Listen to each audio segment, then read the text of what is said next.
Hola a todos, somos estudiantes de la Universidad Científica del Sur, de la Facultad de Ciencias de la Salud, específicamente de la carrera de Medicina Humana. Y en esta oportunidad, mi grupo conformado por Alexandra Cárdenas, Andrea Núñez, Luis Ramos y Daniel Astudillo, y quien les habla, Fernanda Tecén, le hablaremos sobre los efectos de diferentes sustratos sobre la respiración celular en levaduras. Y bueno, es para el curso de Biología Celular con los profesores encargados Ángel Hernández y Juan Prieto. Para comenzar con la introducción tenemos ¿qué es la respiración celular? Bueno, podemos definir a la respiración celular como el proceso en donde la molécula de glucosa se descompone hasta dióxido de carbono y agua, liberándose la energía química que contiene. La energía liberada de la glucosa no queda libre, sino que pasa a formar enlaces de fosfato en una molécula que cede fácilmente la energía, llamada trifosfato de adenosina o ATP. Seguido de eso tenemos en donde se realiza la respiración celular en las células eucariotas ocurre en la mitocondria y en las células procariotas ocurre en los mesosomas. Para finalizar con la introducción tenemos dos tipos de respiración celular. Estos son respiración aeróbica, que requiere oxígeno. Además produce de 36 a 38 ATP por molécula de glucosa y es propio de organismos como plantas, animales y muchas bacterias. Luego tenemos la respiración anaeróbica, que no necesita oxígeno. Produce 2 ATP por molécula de glucosa y es propio de organismos como levaduras y bacterias anaerobias.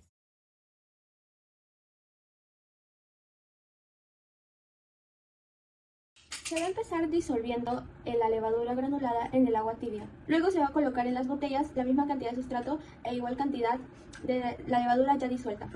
Se coloca el globo en la boquilla de la botella y se mide su diámetro.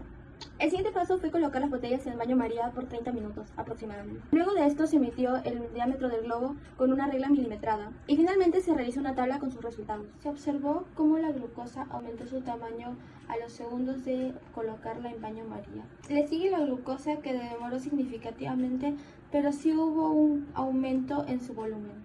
Por otro lado, el almidón y la fructosa no presentaron reacción alguna. Se puede observar cómo después de dejar pasar 30 minutos en baño María, el volumen de la sacarosa y de la glucosa aumentaron incluso más. Mientras que en el caso del almidón y de la fructosa apenas se pudo notar un ligero cambio. Esto demuestra las diferentes variaciones que se pueden obtener dependiendo del sustrato trabajado. También nos enseña que muestra liberó más dióxido de carbono. En este experimento, la levadura realizó fermentación alcohólica, un proceso anaeróbico en el cual se descompone la glucosa presente en el yogurt, generando etanol, dióxido de carbono y ATP, de acuerdo con nos dicen Nelson y Cox en el 2013. El incremento en el volumen del globo de 8.6 centímetros a 11.1 centímetros evidencia la acumulación de CO2, que es uno de los subproductos liberados durante la fermentación.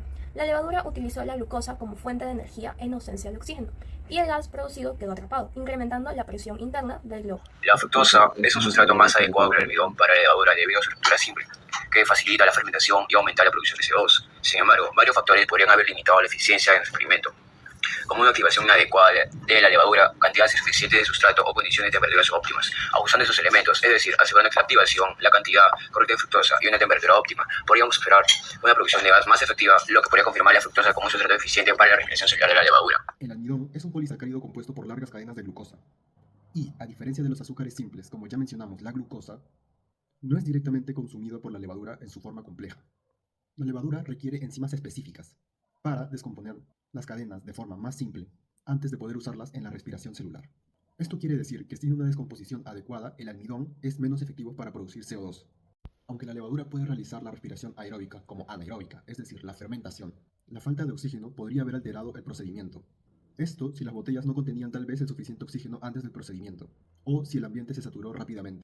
Estos pudieron ser los causantes que la fermentación haya sido muy probablemente más lenta. Este experimento se basa en cómo diferentes carbohidratos afectan la respiración celular anaeróbica de la levadura disuelta en agua. El sustrato que demostró mayor efecto fue la sacarosa, ya que produjo 2.8 milímetros de dióxido de carbono, aumentando el volumen del gas en el tubo. Esto se debe ya que la sacarosa, al descomponerse en glucosa y fructosa, proporciona azúcares simples que son fácilmente metabolizados por la levadura. Al incubarse se facilitó la catabolización y producción de ATP, CO2 y etanol. Por lo tanto, a mayor sea la facilidad para descomponer sustratos en azúcares simples, mayor será la cantidad de CO2 producido como desecho metabólico en la fermentación. Concluimos que la sacarosa llegó a ser un sustrato eficiente para la respiración celular, ya que su descomposición en fructosa y en glucosa facilita la fermentación y liberación de CO2 rápidamente. También concluimos que la glucosa es un sustrato eficiente, con una producción de CO2 cercana a la sacarosa. Esto confirma que la levadura metaboliza azúcares simples de manera rápida y efectiva.